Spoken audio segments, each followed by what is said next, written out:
Hello, I'm Nellie Houston, and today I am going to be showing you how to use Kirchhoff's laws to solve series circuits. To begin, I would like to make sure we all understand what a series circuit looks like, because a lot of the times we just imagine this rectangle that we've seen on our textbooks. However, that's not in reality what's happening. I'm going to attempt to draw a little LED right here, and you see the LEDs have two little legs. One short, one long. And then I'm going to draw another LED next to it, this time a different color. And again, one leg is longer than the other. And lastly, I guess I'll use like a blue LED. And I'm going to draw the little blue LED right there with the little legs, one longer than the other. Okay. And there's like the little things inside. There you go. So now we're also going to have a battery or a power source. I'll make that one yellow down here.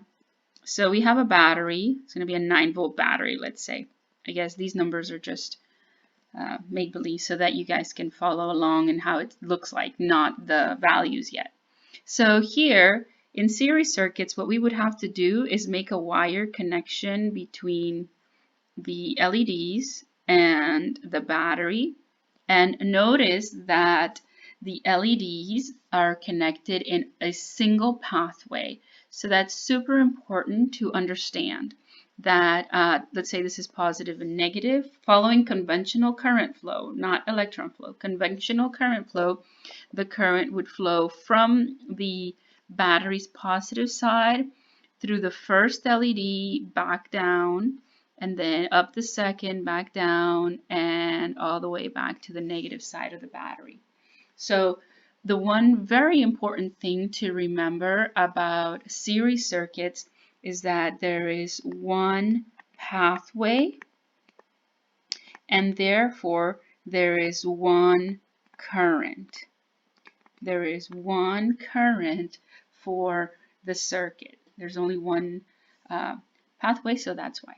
Now, in our textbooks, we typically don't see the drawing like this. We typically see the battery using the schematic symbol for a battery, which looks like that. It's parallel lines, two shorts and two small ones. The shorter one at the bottom is the negative side, and the longer one at the top is the positive side.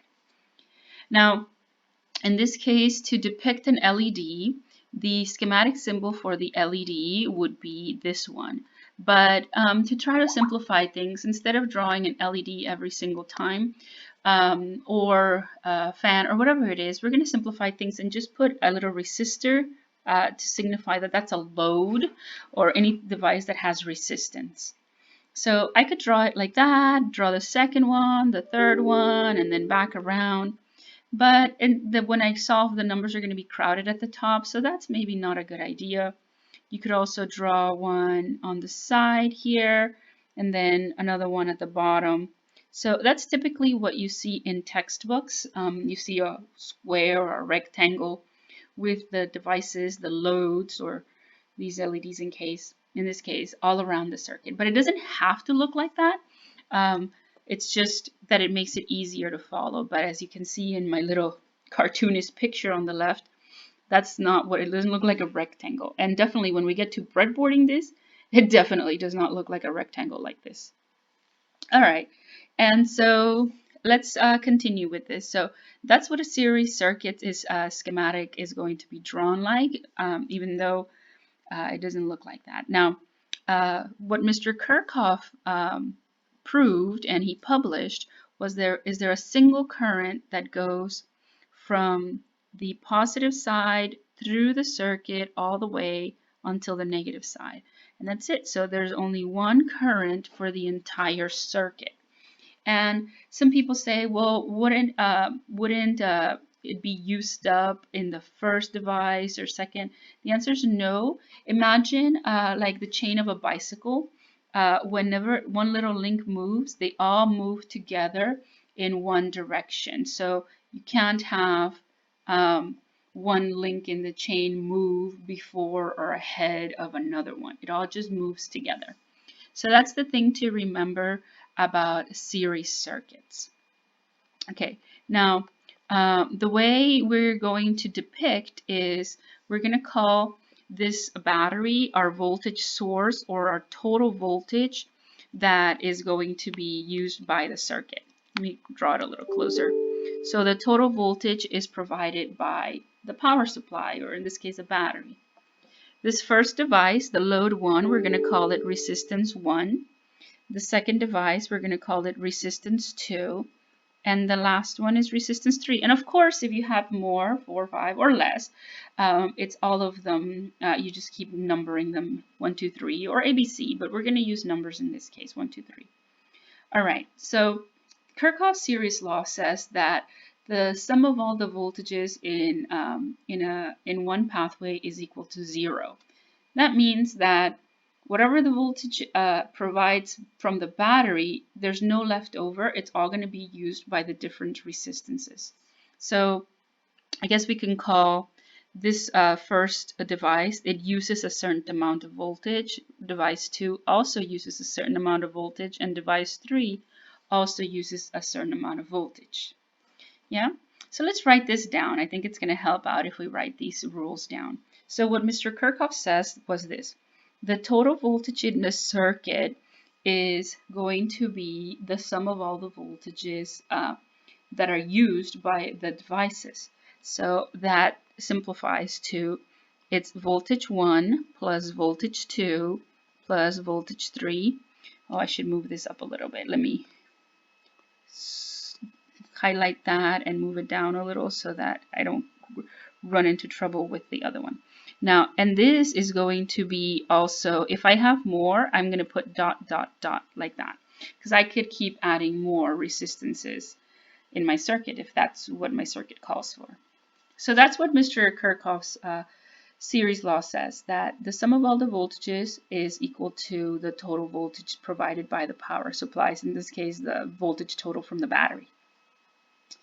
Now, what about the other ones? What about current? I guess the current total, if we were thinking about it, the total current, as we said, there's only one current. So it's going to be the same as current through the first one, current through the second one. I'll put it here on the side, current through the third one.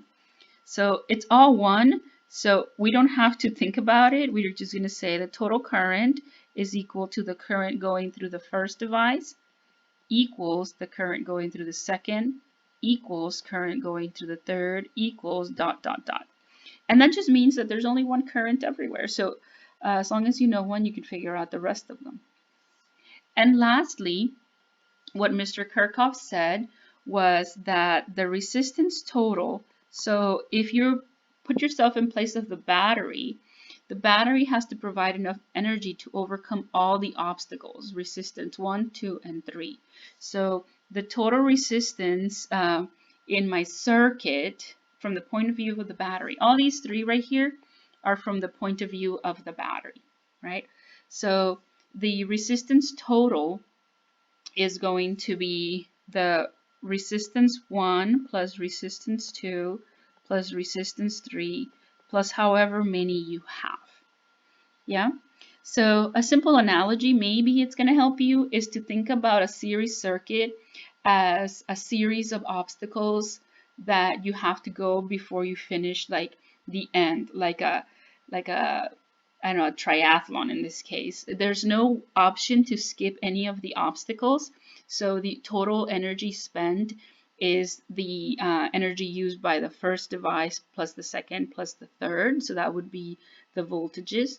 And all of the obstacles, the resistance total is the resistance of obstacle 1, obstacle 2, and obstacle 3.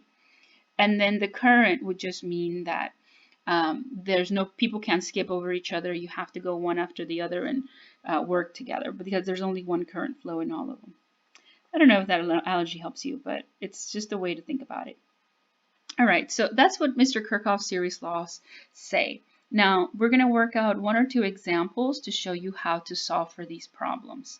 Again, one thing, don't forget that Ohm's law is also true. This is from another lesson, but Ohm's law states that if you know 2 of the variables for either the total circuit or one individual load or one individual device, that you can figure out the third variable. So that would be true for the total that I've highlighted in yellow. If you know two of those, you can figure out the third one. It's true for that one that I've highlighted in green. It's true for that one that I've highlighted in pink. And it's true for the last one that I've highlighted in blue. So Ohm's law is true for every individual device or for the entire circuit totals. Okay, so keeping that in mind, we can use Ohm's law together with Kirchoff's law. Again, I'm going to label these over here, Kirchoff's law. Okay, to solve circuits. So I'm going to scroll up a little bit like this so that we can look at one or the other. Again, we're going to be using Kirchoff's law and Ohm's law back and forth to solve for a problem. I'm going to start with a simple example where I'm going to draw a battery, and the battery is known to be VT is 10 volts. I do not know from the point of view of the battery what the current total is yet. I need to solve for that, or what the resistance total is for the whole thing. There's one device, and this first device, I know the resistance of this device, I'm going to call it R1, is 1 kilo ohm. I'm using simple numbers so that we don't have to deal with a lot of decimals, but that's not usually how it works in circuits, but just to illustrate the point. The second device, I'm going to call it resistance 2, is 500 ohms. And lastly, again, you don't have to, but I'm going to draw it nice and uniform at the bottom. Resistance 3 is going to be 2.5 kilo ohms. Now, what we have to solve for in this circuit theory calculation problem is I would like to know what is the current going through this first device and what is the voltage consumed by that first device, and the same thing for the other devices. What is the current through the second device and what is the voltage through the second device? And lastly, what is the current through the third device and what is the voltage consumed by the third device? So those lines are unknowns.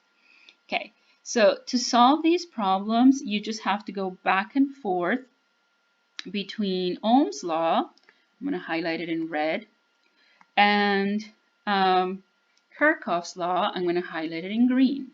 So if you look at the red and see if you can use it to solve for any of those variables, and then if you can, you use it. If you cannot, then you look at Kirchoff's laws, and if you can solve them, if you use them to solve the problem, then you use it. So let's try it. So in this example, I can look at any of these variables right here. Of these total ones, I only have one known value, so I cannot solve using Ohm's law in this situation, nor in the first resistor, nor in the second, nor in the third. So to start off in this example, Ohm's law is not what I need. Looking at Kirchoff's laws, I can start for voltages. Do I know all the voltages? Because if I add them up, I can figure out the total. So I know the total, but I don't know any of the voltages. So the voltage formula does not help you or help me. The currents, if I know one, I know they're the same everywhere, but I don't know any of them. Lastly, the resistance total is the sum of all the resistances added together. And I do know each one, so I can use this formula to add 1 kilo plus 500 plus 2.5 kilo ohms. So we're going to use, I'm going to use a different color here. So resistance total here is going to be 1 kilo ohm plus 500 ohms plus 2.5 kilo ohms. That's what's going to go right there. I'm going to use a calculator I have my little emulator calculator right here. I'm going to turn it on. And I have it set to engineering mode already so that my answers are in the proper notation. So 1 kilo ohm, 1 second E, that's times 10 to the 3. That's 1 kilo plus 500 plus 2.5 kilo. 2.5 times 10 to the 3. So that's 1 kilo plus 500 plus 2.5 kilo, and that gives me 4 kilo ohms. Okay, let's write down the answer. So this is 4 kilo ohms. So now we've solved for that one. And I think one thing you should notice is that, again, we use Kirchoff's law because we couldn't use any other. Now we've solved for resistance total. And one thing you should notice is that now we know two values of the total values in the circuit. So I can use Ohm's law. Again, we're going to go back and forth between Ohm's law and Kirchhoff's law. I can use Ohm's law to solve for current. And again, to solve for current, you divide voltage by resistance. So here we're going to have to do 10 volts divided by 4 kilo ohms, because that's the total, right? 10 divided by 4 to figure out the total. So let's do that. So we're going to use 10 volts divided by 4 kilo, which is 4 positive 3 like that. 10 divided by 4 kilo ohms. And that gives me 2.5 times 10 to the negative 3, which is milli. So 2.5 milli, and the units for current is amp. So 2.5 milliamps. 2.5 milliamps. There you have it. So now we've solved for the entirety of the total circuits. Okay, so now what do we know? So Ohm's law, again, solve for this one. Here, I still cannot use Ohm's law because I don't know two values. So let's see if we can figure out, again, using Kirchhoff's law. Again, we still don't know the total voltages. I'm sorry, we do know the total voltage, but we don't know any of them. But now this second equation helps us because once we know the current's the same everywhere. And we just solved for it. So if the total current is 2.5 milliamps, that means everywhere it's 2.5 milliamps. So I'm going to copy that. 2.5 milliamps, 2.5 milliamps, and 2.5 milliamps. Now we can, again, it's going back and forth. Now we can use Ohm's law again to figure out the voltage because I know two values and I can figure out the third value. So here, the third value for voltage, to figure out voltage, we cover it up and it's I times R. So current times resistance. So let's figure this one out. This is 2.5 milliamps times 1 kilo ohm. So let's solve for that one. So I already have it in my memory, so I'm just going to use 2.5 milliamps times 1 kilo ohm. 1 kilo ohm. And that gives me 2.5 times 10 to the 0. That just means that there's no prefix because times 10 to the 0 is just times 1. So in engineering notation, whenever you don't have a prefix, that's just that the values between 1 and 1,000 are ready. So the answer is just 2.5, and since we're dealing with voltage, it's 2.5 volts. So 2.5 volts. So there you have it. We finished this one. Now let's go to this next one. And again, the same concept. We know we know resistance and current. So to figure out voltage, we just multiply 2.5 milliamps times 500 ohms. And let's work that one out. So move that way. So 2.5 milliamps, that's negative 3, 2.5 milli times 500, and that gives me 1.25, no prefix, 1.25 volts. 1.25 volts. And the last one, I'm going to write it over here. So again, voltage is current, 2.5 milliamps times 2.5 kilo ohms.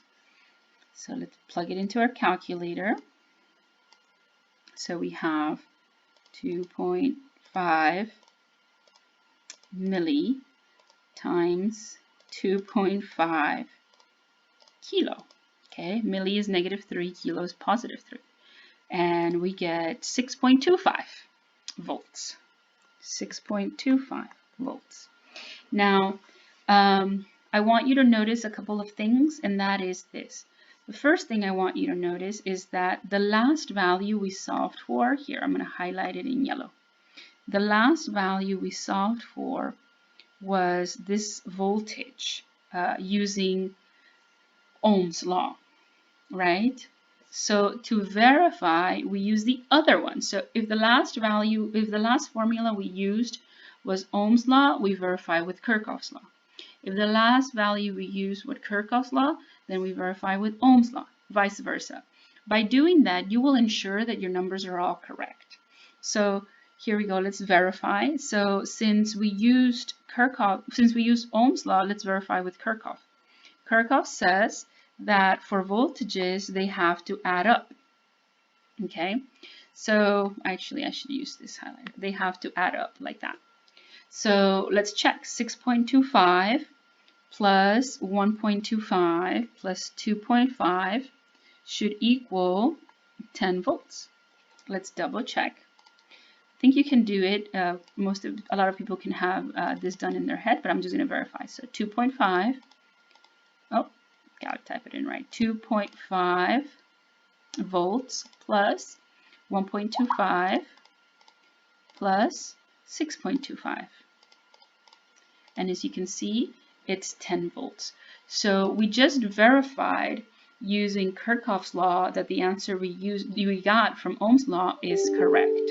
So there you have it. So what happens now, I want you to notice the second thing that I want you to notice is this. The smallest resistance was 500 ohms, right? Compared to 1,000 and 2.5 or 2,500. So the smallest load used the smallest amount of energy, the smallest amount of voltage with 1.25 compared to the other two. While the largest of the loads or the devices, which was 2.5 kilo, used the most energy. Okay, so it's a ratio of things. Depending on how much energy is available, in this case 10 volts, is going to be distributed not all the same, but depending on the amount of energy or amount of obstacle that there is. Again, using the little triathlon example, whatever exercise is the hardest, let's say, I don't know, pull-ups are super hard, I think. The pull-ups is going to use more of my energy than, I don't know, what's an easy exercise, like jumping jacks. Jumping jacks is pretty easy for most people, I hope. And that one uses the least amount of energy. Something in the middle between jumping jacks and pull-ups, I don't know, a sit-up, a push-up. Maybe a lot of those are hard for us like me. But anyway, so again, the point that I want to make is that the smallest obstacle is going to use the smallest amount of energy. The largest obstacle is going to use the largest amount of energy, but there's only one current, so the current is the same everywhere. Okay. Let me give you a second example and last example, but I'm going to change things up a bit because what I want to do is I'm going to give you different unknowns. So what I'm going to do is I'm going to take this example and move it out of the way so that we can keep still referring to the Ohm's laws and Kirchhoff's laws over here. So here we go. Yeah. So we're going to, I'm going to draw the circuit here again. Okay. So here we have another problem. I have a battery. This time I know nothing about the battery. I don't know what the voltage total is. I don't know what the current total is, and I don't know what the resistance total is at all.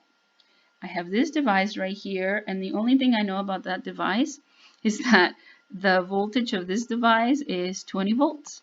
I don't know the current here, and I don't know the resistance of this device. And over here, this device, I know more. I know the current is 5 milliamps, and I know that the resistance is 10 kilo ohms. Oh, so it's 10 kilo ohms, and I don't know what the voltage is on this one. So there you go. That's what I know. So now it's not like all perfect and in order as the first example.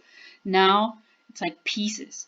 But again, it is all workable if you follow the Kirchhoff's laws and Ohm's law. Now it's highlighted in yellow over here, but don't let that throw you off. So what do we know? Can I use Ohm's law to figure out any of the formulas? And the answer is yes. Look, not here because I don't know two to figure out the third one, but on the right hand side, I do know two of them, so I can figure out the third variable or the third answer. So voltage, again, using Ohm's law, is I times R. So that's 5 milliamps. So voltage equals 5 milliamps times 10 kilo ohms. Let's plug it into our calculator. So we have 5 milli, so 5 times 10 to the negative 3 times 10 kilo, which is 10 to the 3. And our answer is 50. So this first device right here, not this first, the second device right here uses 50 volts. All right, so we figured that one. But what about these other ones? Well, I cannot use Ohm's law on this first voltage, and I cannot use Ohm's law on the totals over here either. So let's look at Kirchhoff's law. Can I use the voltages? I can. Look, check it out. 20 voltages and 5 volts, 20 volts and 5 volts. So I can add them up to get the total. That's one way to do it. That one would work. Another way that it would work is using the current, because I already know the current here, and I know that it's the same everywhere. I'm actually going to use that one because that one's faster, because I don't have to do any math. So current is 5 milliamps everywhere because there's only one current in series circuits. That one was pretty easy. All right, so like I said, we already know the voltages add up as well. So let's do that one. That one, I can do that math in my head. I don't know about you, but I think you can too. So V1 is 20 volts and V2 is 50 volts. There's no V3, so this is like we don't need the third variable here. So 50 plus 20 is 70. I hope I did that right. 70 volts. There you have it. So now we use Kirchhoff's laws to do the current and the voltages. So we use this one and voltage and the current. Now let's see, can we use the resistances in Kirchhoff's law? We know 10K, but we don't know the second or the total, so we can't figure those out. So we have to go back to Ohm's law, because now we know two variables here and here. So let's solve for that one. So to solve for resistance, it's V over I. So resistance is 20 volts divided by 5 milliamps. That's voltage over current. So let's do that. 20 divided by, 5 second negative 3, like that, 5 milli. And we get 4 kilo, right? 4 times 10 to the 3. So this is 4 kilo ohms. And again, we can use Ohm's law over here on the right-hand side. Or I know some of you may be thinking, well, you can use it, but there's also the the resistances add up, so I can add them. So either one is fine, and we verify with the other. Like I said, if the last one you use is Ohms, verify with Kirchhoff. If Kirchhoff, then Ohms. Since I have it fresh in my mind that resistance is voltage over current, I'm just going to do that one. So resistance equals 70 volts divided by 5 milliamps for the totals, right? So let's divide those. So we have 70 divided by 5 milli, and we get 14 kilo, right? 14 times 10 to the 3 is 14 kilo. 14 kilo ohms. All right, so again, let's verify. This is the last thing I did, and I did it using Ohm's law. So to verify, I have to use Kirchhoff's law. So Kirchhoff's law for resistance says that they have to add up. So if I add the resistances to each other, 4K plus 10K, it gives me 14K, and my circuit is correctly solved for. And again, I just want to point out that since this resistance was 4 and this was 10, this one is going to use less energy than the other resistance, but they all use the same current. All right, there you have it. So those are two examples of series circuits using Kirchhoff's laws to solve for them. And again, you cannot solve them without also verifying with Ohm's law. All right, I hope that was helpful and it can help you solve many series problems in your future. Thank you. Ta-da for now.